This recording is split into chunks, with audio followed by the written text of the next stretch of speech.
তারা সবসময় শিকার হয়ে থাকে সিন্ডিকেটের, আর না হয় তাদের রেফারেন্সের অভাবে।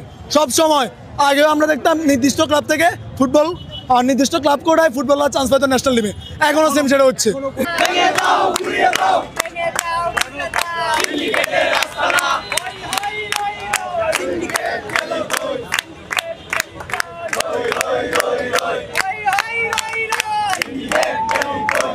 আমাদের মিটিংয়ে সর্বপ্রথম ফাহমিদুল ইস্যুতে কথা বলেছি, যে ফাহমিদুলকে ডেকে এনে 7 দিন প্র্যাকটিস করালেন এবং সে একটি ম্যাচ খেললেন। তার যে প্রতিভা আমরা দেখেছি, আমরা ফুটবল ভক্তরা যে তার প্রতি আগ্রহটা জেগেছে হামজা আসার পরে এবং ফাহমিদুল সহ, তাহলে তাকে কেন হঠাৎ বাদ দিয়ে দেওয়া হলো, এই বিষয়টি সে কোচ এবং ম্যানেজার, অ্যাসিস্ট্যান্ট কোচ সবার সাথে আলোচনা করে এটি খোলসা করতে হবে, এটি মিডিয়া অ্যাড্রেস করতে হবে এবং ভারত ম্যাচে ফাহমিদুলকে দলে অন্তর্ভুক্ত করতে হবে।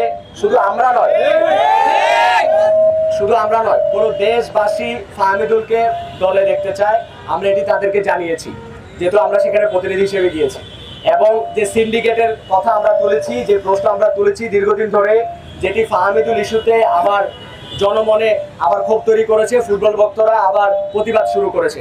যে সিন্ডিকেট মোহামেডান বলি বা বসুন্ধরা কিংস, আবাহনী, এই ক্লাবগুলো ঘিরে বা অন্যান্য সবগুলো ক্লাব ঘিরেই কিন্তু এই সিন্ডিকেট রয়েছে এবং টিমের ভিতরেও এই সিন্ডিকেট রয়েছে।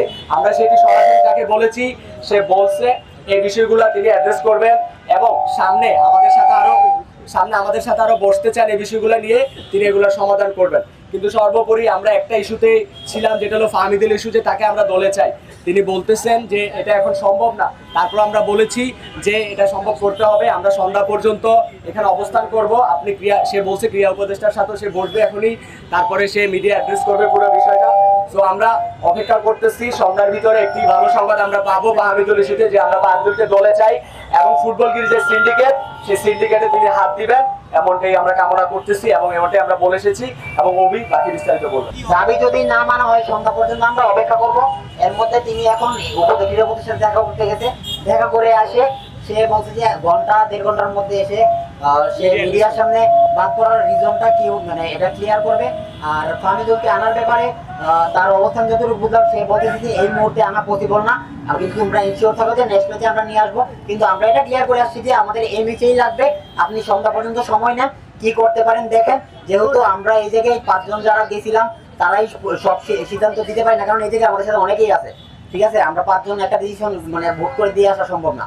আমরা বলে আসছি, আমরাও আমাদের সবার সাথে কথা বলে দেখি যে এই বিষয়ে কি করা যায়, আর আপনিও আপনার পক্ষ থেকে চেষ্টা করেন সন্ধ্যা পর্যন্ত, দেখেন তাকে মানে কোনোভাবে ইনক্লুড করা যায় কিনা, আর সবগুলো বিষয়ে অ্যাড্রেস করেন।